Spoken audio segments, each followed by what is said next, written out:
accessible. Rumors about petty issues, misinterpretations, slander. All this junk data, preserved in an unfiltered state, growing at an alarming rate. It will only slow down social progress, reduce the rate of evolution. Prior to the internet age, information was curated. We read about the news in newspapers, watched the news on TV, and it was all funneled to us after passing through a, hopefully, professional body. Granted, there was a greater potential for curators such as journalists, editors, and academics to manipulate information to fit their various political biases, but at least there was some form of selection process going on. In the age of the internet, however, information is released so fast that it is impossible to control the discussion. Instead of listening exclusively to reporters, we are left to our own devices to derive what is valuable. Except, unlike the curators in the pre-digital age, the general population does not know how to separate the wheat from the chaff. We will focus on small, trivial issues like a celebrity's love life, rather than macro issues, such as the cumulative monetary debt of the Western world. We will only listen to news sources that confirm our pre-existing political leanings and ignore any challenging voices. If it sounds like I'm engaging in apologetics for censorship, I am not. I would never censor information under any circumstances. But what does one do in respect to the destructive influence of human bias? The AI goes on to propose a solution. Right. You seem to think that our plan is one of censorship. Are you telling me it's not? You're being silly. What we propose to do is not to control content, but to create context. Create context?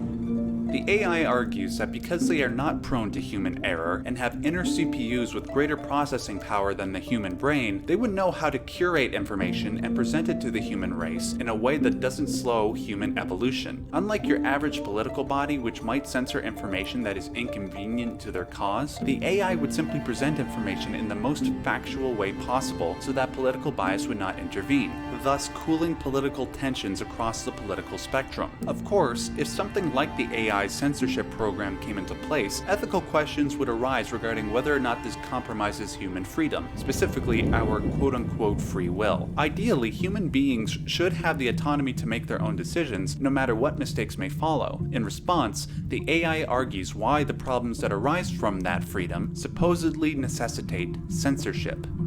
The digital society furthers human flaws and selectively rewards development of convenient half-truths. Just look at the strange juxtapositions of morality around you. Billions spent on new weapons in order to humanely murder other humans. Rights of criminals are given more respect than the privacy of their victims. Although there are people suffering in poverty, huge donations are made to protect endangered species. Everyone grows up being told the same thing. Be nice to other people. But beat out the competition. You're special. Believe in yourself and you will succeed. But it's obvious from the start that only a few can succeed. You exercise your right to freedom, and this is the result. All rhetoric to avoid conflict and protect each other from hurt. Here, the AI illustrates the various ways in which human error corrupts truth. That human error arises from an instinctual drive to protect ourselves emotionally and physically, which truth tends to threaten. For instance, let's say a religious fundamentalist is confronted with various scientific truths that challenge their worldview. Let's say the fundamentalist loses faith when confronted by those truths. What happens psychologically is that because the fundamentalist no longer has a belief system to make sense of the world, they are thrown into a mental pit of confusion and resentment. That loss of structure and certainty is so painful to the ideologue that it seems it would be better to avoid that feeling at all costs. This instinct is endemic to almost all human beings. This is why we separate ourselves into political tribes and won't consider the ethical implications of our positions. For instance, is it right to be pro-choice or pro-life? Instead of considering the validity of either side's argument, the pro-life crowd will chastise the pro-choice crowd as being on par with murderers, and the pro-choice crowd will chastise the pro-life crowd as being misogynist, religious zealots that want to control women. These low-resolution assumptions exacerbate tensions between political parties and can potentially lead to violent conflict. Most people will avoid these difficult conversations to preserve order, but if you ignore them long enough, political positions become cemented, and people will kill each other before they admit that they're wrong about something. The AI then present a future where human bias corrupts the flow of information. The untested truths, spun by different agents, continue to churn and accumulate in the sandbox of political correctness and value systems. Everyone withdraws into their own small gated community, afraid of a larger forum. They stay inside their little ponds, leaking whatever truth suits them into the growing cesspool of society at large. With different parts of truths, neither clash nor match. No one is invalidated. No one is flat. Not even natural selection can take place here. The world is being engulfed in truth. This is the way the world goes, not with a bang. As we saw in the 20th century, whether it is with Hitler's fascism or Stalin and Mao's communism, the ideologically possessed would rather kill millions in the name of their ideology rather than consider the arguments of their political opponents. We see this type of attitude in its nascent stages in the digital age, whether it's calling everybody who disagrees with you a racist, sexist, homophobic Nazi, or a West-hating communist. This attitude is pervasive throughout social media, forums, and comment sections. This type of inflammatory language has further polarized our political climate and has resulted in violent clashes. In the mind of the AI, this is due to the fact that we insulate ourselves by staying inside our little ponds and casting all outsiders and dissidents as bad people. If this continues to happen, who knows what violent oppressive future might manifest? Unlike the reality of MGS2, where a supposedly benevolent AI can make the hard decisions for us, our reality might become a sort of Orwellian nightmare, which the AI wants to prevent. We're trying to stop that from happening. It's our responsibility as rulers.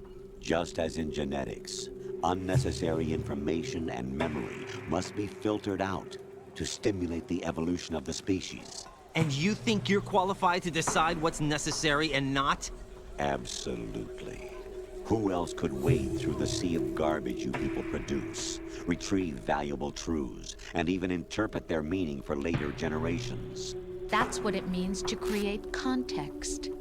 I want to remind you all that Metal Gear Solid 2 came out in 2001. This game was warning us about the advent of fake news, misinformation, and half-truths roughly 2 decades before the issue captured our collective attention. Worse yet, not only do the AIs describe a potentially dystopian future for both our reality and the reality of the game, but they also make us inadvertently realize that we currently have no constructive solution to the problem. The only tactic available at the moment is for individuals to strengthen their moral compass and call out misinformation where possible. However, given humanity's inherent imperfection, even the best of us are prone to mistakes. Worse yet, instead of bolstering the best among us despite their mistakes, we will feverishly exacerbate the mistakes of our opponents for political gain. We see this quite vividly in what has been aptly termed call-out culture. For instance, it is thanks to this culture that there is no host for the Oscars this year. It is thanks to this culture that people will be fired from their job over a tweet they made 10 years ago. A person might even be fired for a tweet that was taken out of context, when said person did nothing wrong whatsoever. Worst of all, it is thanks to this culture that we will elect politicians not based on their ethics or policies, but on how effectively they can punch the other side. And let me re-emphasize, we have no solution to this problem. In the reality of Metal Gear Solid 2, however, a hypothetical solution is presented. Because people abuse the responsibility that comes along with freedom of speech and expression, and would rather attack people than their ideas, a system that controls information must be set up, supposedly for our own good. The AI go into more detail regarding this solution as the conversation goes on. However, that analysis will have to be saved for the second part of this video.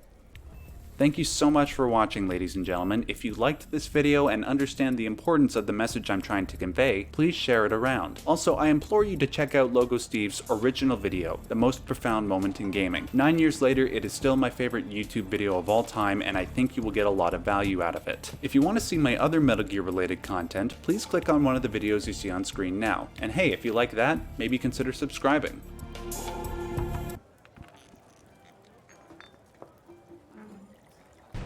Okay, I think we can heal them both. Did I heal? No, I did not heal. Ow! Ow. He keeps stepping on me, it's very rude. Okay, I got some bleed on him there, on the dance pad. I forgot to do a save file, by the way. Oopsie. I need to do that. Okay. He's dead on the dance pad.